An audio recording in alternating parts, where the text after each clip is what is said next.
देखिए दोस्तों, वर्गों की संख्या निकालने का ये प्रश्न है। तो इसमें हम किस तरीके से करते हैं, देखिए 1 और ये 2 ऐसे लिख लेंगे, इधर को भी लिख लेंगे 1 और ये 2। तो देखिए दोनों तरफ 2 और 2 हैं, तो इसे कहते हैं कि ये सिमेट्री है, इनकी समानता है। तो ऐसे या तो सवाल होंगे या ऐसे होंगे 1 2 3 4 और 1 2 3, या तो समानता नहीं होगी या फिर समानता होगी, दो ही टाइप हो सकते हैं। तो मैं आपको करके दिखाता हूँ। वैसे गिनने में आपको समय लगेगा, तो इसकी ट्रिक क्या है भाई, 1 का वर्ग करो और इस 2 का भी वर्ग करो और जोड़ दो।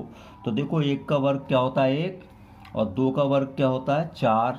तो ये कितने हो गए, टोटल 5 हो गए। तो इसमें कितने वर्ग बनेंगे आपके, 5 बनेंगे, है नहीं। अब इधर भी करें 1 2 3, वही मेथड।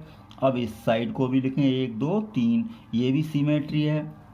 तो मैं इसका भी बताऊंगा, पहले ये सिमेट्री वाले देखें। अब देखो 1 का वर्ग करिए प्लस 2 का वर्ग भी करिए और प्लस इस 3 का भी वर्ग कर दें। तो 1 का वर्ग 1, 2 का वर्ग कितना आएगा 4, और आपका 3 का स्क्वायर कितना आएगा, आपका आएगा ये 9 आएगा।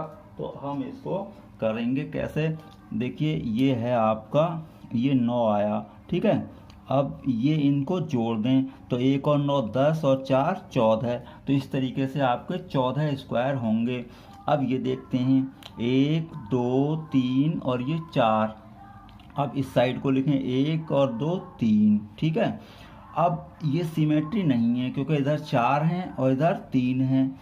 तो हम इस टाइप के सवालों में कैसे करेंगे, देखिए ये जो लास्ट का आया 3 आया, इधर 4 आया, जो लास्ट में आएंगे इनकी आप मल्टीप्लाई करेंगे पहले।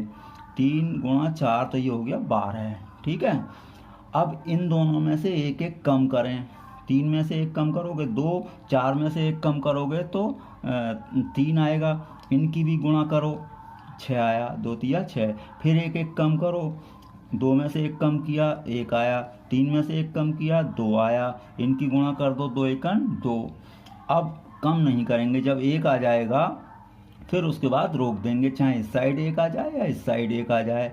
अब इनको जोड़ देंगे, ये आपकी ट्रिक है। तो 12 और 6 18 और 2 20। तो ये आपके 20 वर्गों की संख्या होगी, यानी कि इसमें कितने वर्ग बनेंगे 20।